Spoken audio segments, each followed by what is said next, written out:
Personally owned vehicles can drive themselves safely. Truth or myth? This one's a myth. While you can take a ride in a commercially owned fleet robotaxi, there are no personally owned vehicles that can drive themselves safely without continuous human driver oversight. Personal vehicles require supervision. Typically, a personal vehicle driving automation has two main parts. One is adaptive cruise control, which is controlling the speed, and the other is automated lane centering, which is controlling the position in the lane. Now, there may be other features on top of these, but these are the two basic features that are active for a vehicle to be in supervised automation mode. The driver plays a role in safety. There are limits to automation capabilities. Any vehicle on the road that you can own as an individual driver, even if it says names like autopilot or self-driving or full self-driving or whatever it says, those things are limited automation capabilities that require continuous human supervision to be safe. As an example of what happens when you're not continuously supervising, this is a crash that happened in 2018 where there was a vehicle that had this adaptive cruise control and automated lane centering activated. It was following another vehicle. The other vehicle cut out when it saw a fire truck, and the crash vehicle ran into the fire truck, and the person driving was apparently not paying enough attention because the person did not override the automation and hit the fire truck. There are so-called level 2 and level 2 plus systems according to the SA levels. Level 2 plus is not actually a valid name, but manufacturers want to use that to indicate they're somehow better than baseline level 2 systems. And within that, there are hands-on systems that notionally require you to have your hands on the steering wheel all the time, although the enforcement for that varies. There are also some hands-free systems. These let you take your hands off the steering wheel, but still require you to be paying attention to the road.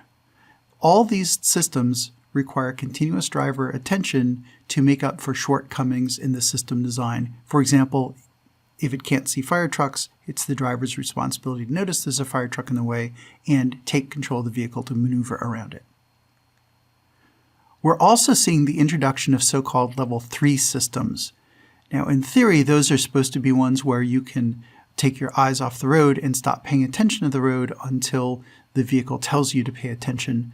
But in practice, the driver manuals have warnings saying that the driver is supposed to be attentive to road conditions, and it's not clear how you do that if you're not actually paying attention to the road.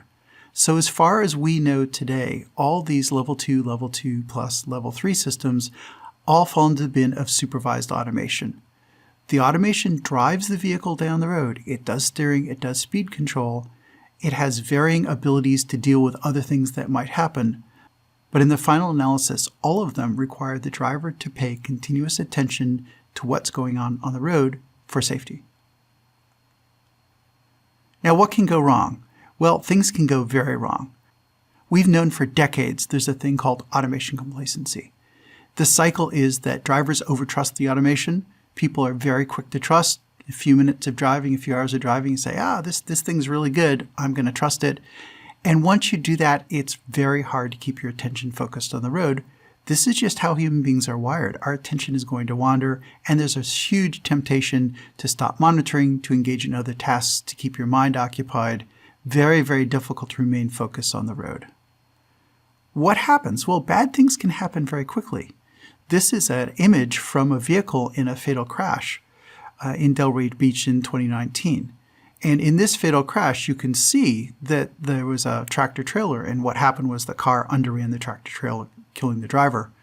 This is 1 second before impact. But in fact, the automation was engaged 9.9 seconds before the crash.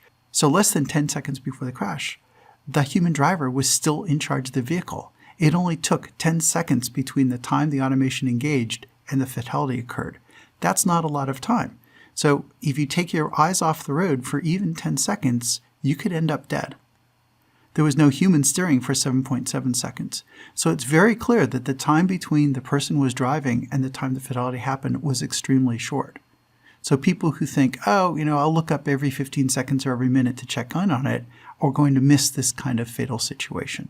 In this case, it was a truck crossing across the path of the automated vehicle. The truck entered the road during the 10 seconds between the time the automation was turned on and the crash happened, but it was only 10 seconds. Driver monitoring might help with this, but it's still a work in progress.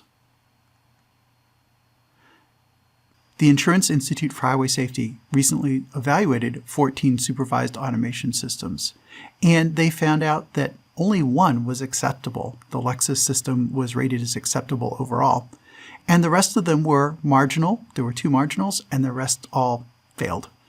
So there's still a lot of work to do to make sure that the driver remains engaged, which is critical for safety in these systems. The takeaway here is that automated steering requires continuous human attention from the driver and is not really self-driving.